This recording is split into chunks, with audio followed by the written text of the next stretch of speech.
Hi everyone, it's Dan and Harvey here from the PerthYP Podcast. Thanks for joining us. Today we're sitting down with Michael Momsen, who's the founder and CEO of RateIt. RateIt is a business which provides customer experience insights to businesses all over the world. In today's episode, we're going to cover Michael's journey from the corporate world to starting up his own business, the psychology of getting things done, and key takeaways from his world-leading CX podcast. Yeah. Thanks for your time. I really appreciate it. Yeah. Thanks for coming down. So I think the first thing we would like to do is just understand who is Michael, and allow you to introduce yourself. Sure. And what it is exactly that you do. Yeah. Say hello to the listeners. Sure, great. Yes, so I'm Michael. I run a startup called RateIt. We effectively help customers get greater sense of their own customers by getting lots of in-the-moment customer feedback. I'm a dad of 2 daughters, so that's a really great ride. And in my spare time, I also have a hobby project where we have a podcast ourselves called Customer Experience Leaders. So it started as a hobby project to understand the world of customer experience more, and it's done really well. Like, it's now #1 show in the world actually for customer experience. So that's a nice hobby project. That's wonderful. Gives a little bit of a flavour of me. Awesome. Our connection is essentially through RateIt. Before we get to that, what are you passionate about, and how did that lead to RateIt? Right. Eventually. So let's just start with that. Yeah, sure. Yes, I mean, I think the thing that got everything going is really the problem, and it's actually the problem that is what I'm deeply passionate about, and the journey from that problem. I was working for Microsoft in Singapore at the time, and went to a department store. I was going to buy like 10 business shirts, so to do an annual refresh of my business shirts, and had pretty poor service, and only walked out buying 2 instead of the 10. And I remember having a bit of a grumble to my wife, going, "Oh, it was like pretty shitty, but I'm not going to go to the website and fill out a feedback form. I'm not going to go to social media and complain about it. I don't want my name publicly shown, and it's a fairly small issue in the scheme of things."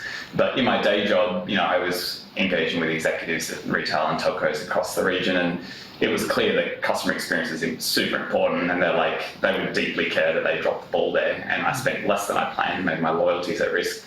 And so it sort of sparked the thought of, there's got to be an easier way to be able to give feedback while I'm in the moment, knowing that it's not going to go into this sort of black hole, because we sort of tune out of, even they didn't have my email address, but even if they did and they sent me one of those classic annoying surveys, we sort of ignore them for a few reasons. One is that the actual survey experience is horrendous. It's very impersonal, and it feels clunky. You want to be a pin cushion for some research, like fill out these annoying questions. And the second thing is, we're just skeptical that it's even going to do anything. And I know that it'll probably just show up as a marketing stat in a deck in 3 months' time.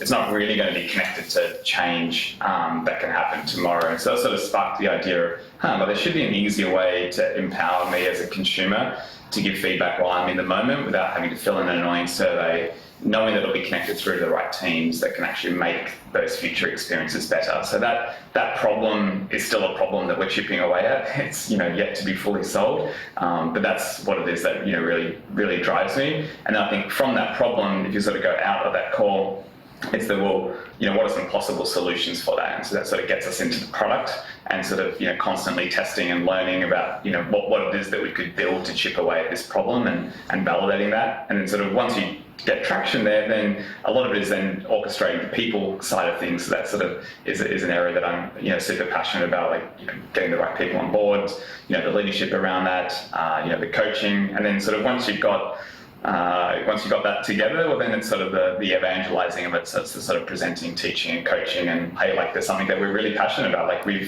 this was the problem, we've got some solution here. And sort of excited about the people that are coming on for the ride, and then sort of presenting that to the broader world. So that's sort of they're the things that get me pretty pumped up. Yeah, so there's a fair bit of information there. So clearly there's a passion and an interest in customer experience, and making sure organisations know what customers are feeling when they go into their stores. But also it sounds like you're really deeply passionate about working with people Yes. and coaching people Totally, and leading people. yes. So I don't know if you want to expand a bit on that and what your sort of philosophies are around. Yeah, it's quite interesting. I mean, I sort of had my corporate ride starting my own, company, and I think you learn so much from people management and organisation, byproduct of where it is that you were, right? So, I was part of Blackberry in the early days. I was part of the founding team in Australia. Can you still buy Blackberry? Sorry? Can you still buy Blackberry? I believe they still exist, and there's still people buying the buttons, but They've got a big market in Indonesia. I don't know what it is, but I think it was pre-WhatsApp days. Yeah, it was the BlackBerry Messenger that. It's now sort of they're now turned themselves into a security company, security device management type stuff. But anyways, I was there pre-iPhone, pre-Android, and sort of was part of that growth. And that was an interesting ride because I would have seen the company 5-10x in my time there, and sort of went on a career boosting ride of, I'm in my late 20s and managing countries and, regions and stuff like that. But seeing that and they didn't have all the people stuff together, but they were sort of holding it together with sticky tape of being on that ride. And then I transitioned over when I clearly could see that BlackBerry probably didn't have a future. I transitioned across to Microsoft, and that was an incredible ride in terms of just seeing what good people management looks like. I mean, you would do quarterly ratings of your manager, and if your manager was getting poor scores, like within 6-12 months, Microsoft would take them out of a people management role because they know how important it is to have great people managers. And maybe you're great as an individual contributor, or maybe you're great as a engineer, but you are like shit at managing people. So let's get you out of managing people, and just how they manage competencies and stuff. So seeing good people management as well as sort of a bunch of scrappy stuff. But it's not like that was a good sort of background. But it's not really until you're building a company and you're recruiting and you get, I've fired upwards of 30 people in 3 years, and they're all my fault, because we didn't know what it is that we were after, we didn't recruit well, we didn't hire well, we didn't train well, and so you learn a lot of that stuff around people just by sort of, even if you've come out of organisations where all the good systems and policies are in place, it's not until you're in the pressure cooker of building the teams yourself. But so much of the goodness of people management, applies across large organisations or small startups. That's really interesting that you mentioned, people management being one of the most important things around organisations. A question that I did have for you is, what do you find most challenging about running your own business? So that people aspect is super important. Yeah. Are there other things that other challenges that you face? The interesting thing with a startup, in the sort of definition of tech startup, and especially if it's funded, you're trying to do what most businesses do in 10 years in 3 years, so everything gets compressed. But the problems change depending on which phase you are in.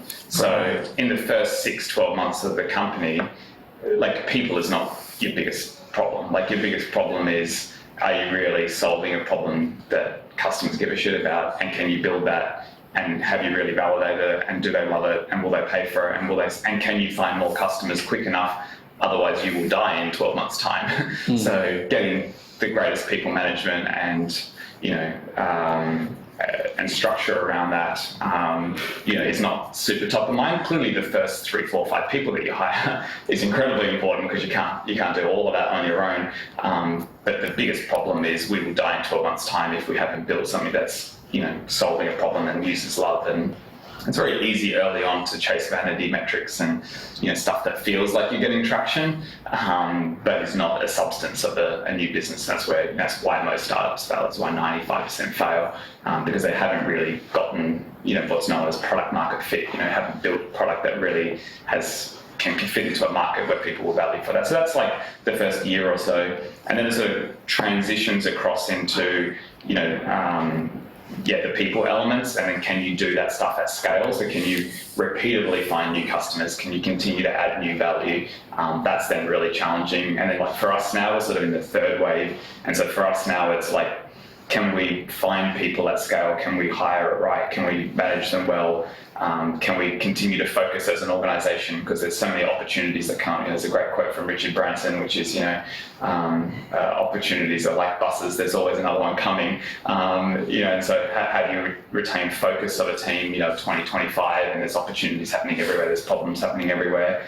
And then I think the other thing is once you get bigger, kind of ensuring that you're always true to that lean startup way of thinking of like always validating. It's very, very easy to fall into traps where you've got to move quickly and you just go, oh, I think this is the right idea, like let's just do this. And you haven't actually gone through the good sort of design validation process. It's something we got tripped up on. And then lastly, like is actually staying customer focused throughout that, because all of a sudden you kind of, as you sort of become like we are now 25 plus, like all of a sudden you get kind of mini organization business stuff happening, and it's very easy to chase numbers, chase this, and then we sort of forget, well, is this really delivering value to customers? Like what is it that like the customer experience is through this? Like what is it that they deeply care about? And retaining that at the core, while you're trying to do all these other things and double in certain areas, like they become the biggest challenges now at this stage. So the biggest problems and challenges very much change as the organization go along, but underlying all of that is you as the leader ensuring that you're aware of that and switching those different modes. So I think that's probably one thing where that's the reason why small businesses don't become medium businesses and most don't become medium into large is because the founder and the leader is not recognizing that switch. So early on, the most important thing that I can do is find product market fit, find customers, blah blah blah, and then I then need to quickly realize that doesn't scale. I need to hire amazing people to be able to then do that. And then once I've hired those, then I need to transition into hiring leaders that can then do that. And that's very hard to be aware of that, especially if you're good at certain things, if you enjoy, doing certain things. Yeah. So we got to a point where, we were sort of exceeding $1 million in revenue, where I was like, I get it, and I read a lot of books and content. There's a great book called Learning at the Speed of Growth, and I had this big aha moment where I was like, oh shit, this thing will not, we will die in the next 2 years if I don't hire someone who's great at building sales teams, marketing teams, operational procedures around this stuff. I cannot do this. My next job now is to be a great leader here, and so I think even though the problems externally are changing, actually the biggest problem is internally, whether you're aware and can see reality as it is and then make the right decisions as a leader as you go through those phases. It's almost like this staged kind of stepping back and then saying, here you go, handing over the reins to some other people, and tough to do when it's your business and your livelihood. And they will get it wrong, they'll get it more wrong, and you don't have time to train, you don't have time to build they're all the big things. You obviously came from Microsoft, big, stable, structured organisation. Yes. To then leave a business like that and start your own business. Yes. What was the decision making behind that? Was that a hard decision to make? Was your wife on board? How did that all play out? It's a funny story because so much of it depends on what stage in life you are as well, personally, right? I think if I'm in my early 20s and can live on noodles, then it's fairly easy because the sort of the cost, opportunity, risk, benefits, you can kind of do crazy stuff.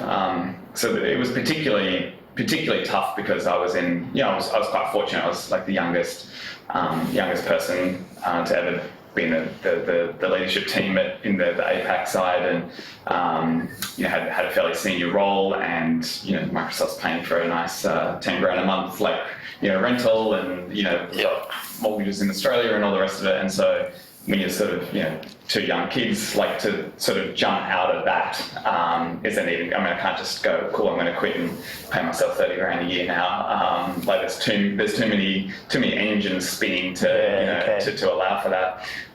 So my thinking process was pretty simple, and sort of the way it played out was, I can't get this problem out of my head. It annoys me so much. I think I've got an idea. My original idea was actually to have a RateIt app, which you could have the app and down the store, give some quick feedback wherever you are, and rather than going to a public review site, because the world doesn't need another review site, we would deliver the rating and the feedback directly to the people that mattered in the organisation, and then sort of deliver a message back to the person, so in that department. Okay. So that was the original idea, and I couldn't get it out of my head. And so what I did was, rather than just go out and build it thinking that, hey, I'm sitting on the next Facebook idea, I was like, well, I've never built a startup before. I just consumed a shit ton of content, read the Lean Startup, I did the Stanford How to Start a Startup course, online. I read so much and listened to a bunch of podcasts, and it was clear, I shouldn't go out and build something. I should just validate that this is an idea. And it's funny because it's your own baby. You get so excited about an idea. The last thing you want is to run a scientific process of trying to prove yourself wrong. And that's why most people don't do that. Even when you learn it, and now even in corporate culture, the test, learn, measure is now becoming, what's the word, buzzwords. But to actually naturally do that is actually quite difficult because you're so excited about this idea, you just want to start building them. Anyways, I went through the validator. So I found a designer in Jakarta, and I was going to Jakarta regularly with work, and we just mocked up the entire app actually just in JPEGs. And I went to LinkedIn and I reached out to 30 people that I didn't know in retail and a couple of other industries, and I said, I want to shout you lunch because I've got this business idea and I just want to show what I'm working on. I'm not here to sell you anything, just see if you would buy this. And that was fascinating because people were like, this is a really good app idea, but unless you've got 500,000 people using this thing and I'm getting lots of feedback, but if you could put this thing in my store, that would be great. And I remember there's a lady who ran a children's store. She had 5 stores in Singapore, and she was like, I'm about to build a post box in my store, physical post box, and letters at the counter where you can write a letter to the owner. I was like, no, that's a shit idea. Who's actually going to do that? I was like, why don't we take my app idea and I'll pop it in, and she's like, oh, that's good. And I was like, cool, would you pay for this? And she's like, yeah, I would. And people say nice things because keen entrepreneur with a nice idea. But I was like, okay, well, what if I come back in 3 months' time? I'll take your credit card now and I'll start billing you $50 a month. Would you do that? And she said, yes. And so I took credit card details pre-building anything because I really wanted to truly validate whether they would do something, also whether there was something here of value. And so then with that, I convinced my wife she said, you can spend no more than 2 nice family holidays on this idea, but you're allowed to play around. Fine, you can, spend 3 or 4 nights a week on it. We came up with a deal where, I would make this my hobby for 6 months to give it a crack. So I put 2 nice family holidays into a savings account, hired some debts and some stuff, and we mucked around. And then, it started getting a bit of traction. We had 3 or 4 customers. And my thinking was, I'm going to push this as hard as I can until I'm convinced that I can make the switch safely. And so then, funny side story, one of the benefits of living in Singapore is that you're sort of exposed to, to high net worth people probably more easily than what you are, in other areas. And so I spoke to one of the guys at work and I said, hey, I'm working on this idea, what do you think? And he's like, this is a great idea. He's like, we take some investment money. And so I hadn't thought of it, but my holiday spending account is soon running out, hiring developers online and stuff. So I was like, yeah, actually I would. What would you throw at it? And he said, I've got a spare $100,000. Let's give it a good crack. He's like, actually, my best mate might be interested in investing. Yeah. And I met his best mate, and he put 100, he put in 100. And then by chance, my kids were playing with these other kids, our neighbours in Singapore. And then he came around, to kind of get a drink afterwards. And I had all these mock-ups spread across the kitchen table. Some sort of mad scientist, and he's like, what's going on here? I'm like, I'm just mucking around with this tech app idea. He's like, tell me about it. And he ran a shipping broking company, of all things, but he'd invested in 15 startups and had exited to Facebook, and he'd done quite well. And he's like, this is a great idea, send me some info. And then he, the next week, threw me $100,000. So all of a sudden I had $300,000 in 2 weeks. And so I was like, shit, so then that enabled me. I still kept my full-time day job, and I hired 4 people. We had 4 or 5 people full time. I felt like I was committing corporate adultery because, I'd be in all my meetings at Microsoft and all I'd be thinking about is, my side hustle. And I just said to Annie, my wife at the time, we came to an agreement that we'll just push it as hard as we can until it breaks. And, she was like 6 months, go nuts. So it was like every night, every weekend, throwing it at this thing. And then we had enough traction, like early customers and validation, where we did a seed round. And it wasn't too difficult when we raised $1 million. And then once we finalized our seed round, then I was like, okay, I'm willing to quit my day job and move back to hometown Perth and lower the cost of living and we'll give this a crack. So that's sort of how the transition came about. So I effectively had my full-time corporate day job for over 6 months while still building this up on the side.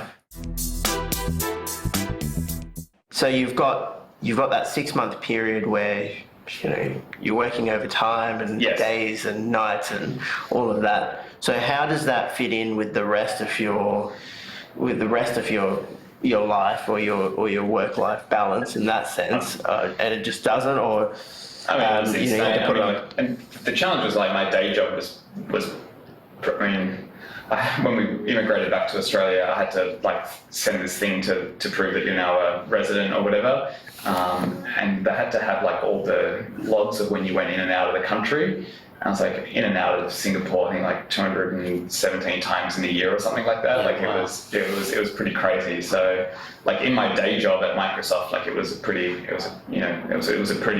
workload on its own, and then adding this, and then 2 young kids. One of the benefits of Singapore is having help at home and things like that. But this is where I fell in love with my childhood sweetheart, and we have an amazing relationship. And it sounds like we almost have business meetings every week or month, which is checking in, how we're going, what's our goals, what are we trying to achieve, what's working, what's not, let's tweak things. And so I think having that conversation really regularly where we agree, she's like, I cannot handle this for another 6 months. If you did this for the next 3 years, our family would disintegrate. But for 6 months, I cannot let you not have a shot at this.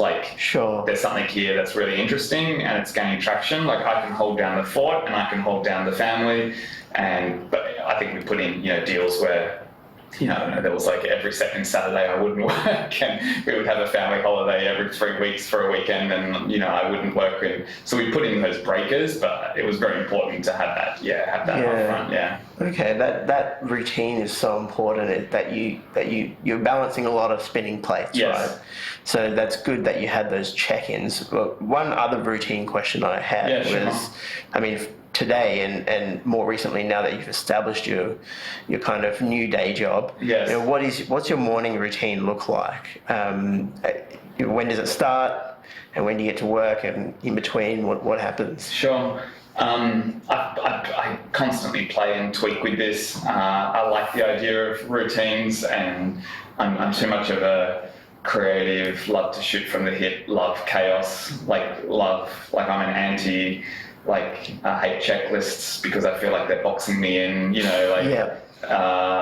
so I've tried to fight it. I've tried to have routines where I get up and I plan a day, and there's a great book called Make Time, and it's got this thing where it's what's going to be your highlight for the day, and I'll do it for a week or two, and then so now I'm just I'm embracing my my way of working best. Typically, I get up at 6:30, and I have the first team call. We have a stand-up on the developer product side at 7 o'clock, because they're primarily on the East Coast. And so I do a product stand-up for sort of half an hour, and then from sort of 7:30 to 8, it's usually just a bunch of rapid-fire internal stuff, from sales stuff to leadership stuff to marketing stuff to product stuff, what have you. And then at 8:30, I tend to come inside to the family and have some time with the kids before they go to school. I often take them, drop them off at school, sort of 3-4 days a week.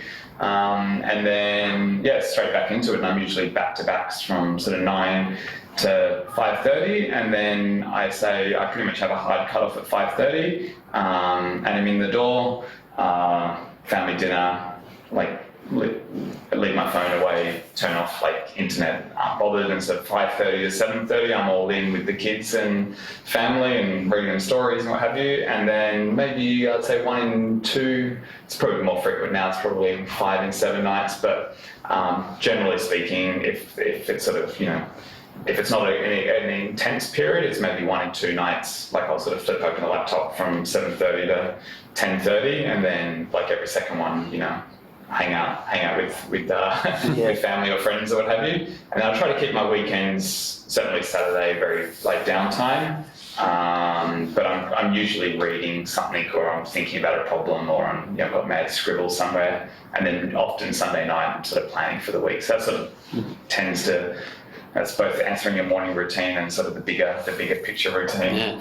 Sounds like you've got a pretty good mix though in terms of fitting the family time in and getting the kids to school. Yes. Yeah. And then I do this great thing called Intense Health, which is like 20 minutes crazy in like gym sessions. And I do 3 a week. And it's fantastic because I'll do a session at like 7:40 and it starts at 7:40, like not at 7:39, not at 7:41. Yeah. And I get in and it bang out at 20 past, and they've got like these machines that adapt to your weights, and like it's all very, and you basically get an hour's workout in 20 minutes. Wow. And like that works really, really well. So I'm still going to the gym 3 times a week, and I'll still, go for a jog like 3 or 4 times a week as well. So it's just a case of popping it all in the calendar and just being very, very clear about those moments. Yeah. Yeah. That's really interesting that you've got everything scheduled nicely and it seems to be working well. Can you tell us about how important discipline is for you?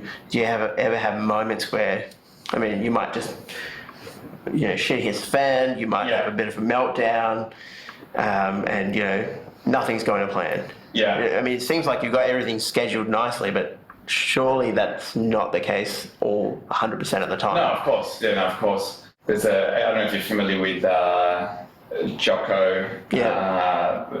He's got a saying which is, discipline equals freedom or something like that. Yeah.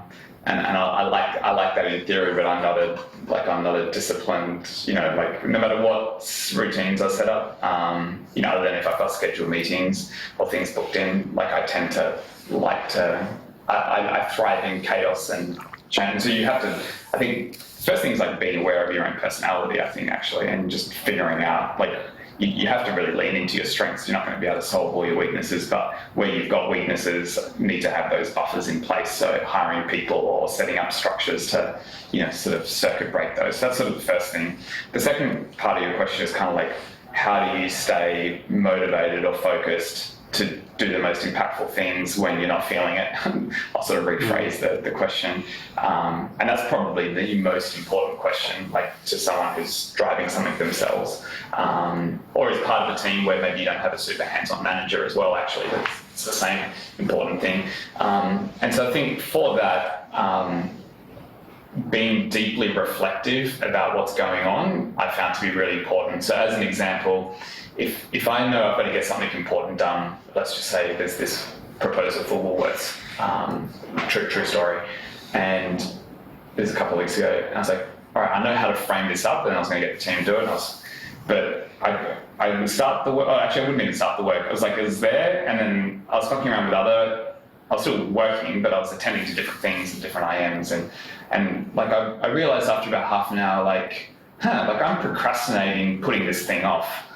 And I wouldn't judge it. I wouldn't try to like force myself. I wouldn't like whip myself going, I just acknowledge it. Like I just go, I am not doing this thing. Like, and just having the self-awareness to go, I am putting that off right now. Like, and then I just like acknowledge it and just leave it as a thought.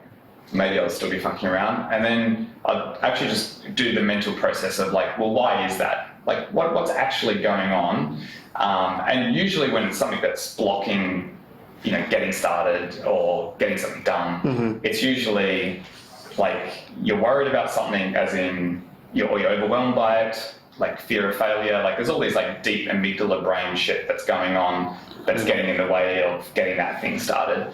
And so for me, it's just like acknowledging what that is, and then I'll be like, oh, Like I'm overwhelmed at the thought of what a good proposal will be. I know in my head what will be a banging proposal for these guys, but I know for me to be able to string that together and then lead it, to do that well is like 5 hours of work or 4 hours of work, and I don't have 5 hours today, and we told them they'll have it tomorrow. Like, and so it was this feeling of, oh, I want to do it so well, and I know what good looks like. And so it's like then acknowledging that I'm kind of perfectionist in what it is, and then going, okay, I need to make this good enough. Like, what's good enough? And then, all right, well, good enough would just be this. All right, well, what if I sketch out something that's good enough? And so I'm doing like all this self-talk. I'll just sketch it out good enough on paper. Surely you can do that in the next 15 minutes. Like, yeah, of course I can do that. I'll sketch it out, before you know it, I'm in flow and it's banged out and the team's off, and it's all done in a couple of hours. And so I think it's the self-realization of when you're not getting something done or when you're not focused on it. If there's things that are going really, really wrong, and there's times where we've had, Kmart was going to do a big deal and it fell through, and then this fell through, and then that, and then this person quit, and then blah, blah, blah. And you kind of have those moments which happen frequently, like, oh, fuck, like, I don't know if we can get out of this hole, or like, that doesn't happen too often, but when those big moments happen, then it's very, very simple for me. Like, I know what it is that I need to get back into a clear-headed space. Like if my adrenaline's running, or I can feel like I'm getting a little bit anxious or what have you, I'll go for a run, or I'll like spend some time, like I'll just turn everything off, and just even sometimes just spend a moment where I'll just think, just silence for 10, 15 minutes, or go for a walk. And then for me, what's really important, I always go back to the beginning, which is, well, why are we even here? Like, what is like the purpose of what it is that we're about? Well, has that problem been solved of empowering consumers to be able to quickly give feedback in a way that can help businesses make their customer experience better? No. Like, is that still a problem that I care about and I'm passionate about? Yes. Like, where are we in that journey? And then before you know it, like, the juices start coming back and the problems are put into perspective and things like that. So it's sort of a big answer to, one question, which is sort of how do you get going when you're not feeling it? The sort of micro levels motivational stuff, and then there's the bigger picture stuff, which ultimately centers back down to, purpose and ways that you're even trying to attempt to do this big thing. Yeah, but it's such an interesting insight into human psychology. Yes. So whenever you've got a big task, yes, particularly a task that's going to take you a few hours, yes, or if it's work related, or if it's going for a run or going yes, to the gym, you're sitting there thinking, I don't know, I can't be bothered. But then if you just start it, yes, you find, as you said, you find you get into it, or you start running and you go, this is actually really good. I'm really enjoying this. Why was I putting it off? That's right. So it's almost, if you can just get started, yes, that's half the battle. 100%. Thanks for listening to the first half of this podcast. Keep an eye out for the second half coming soon.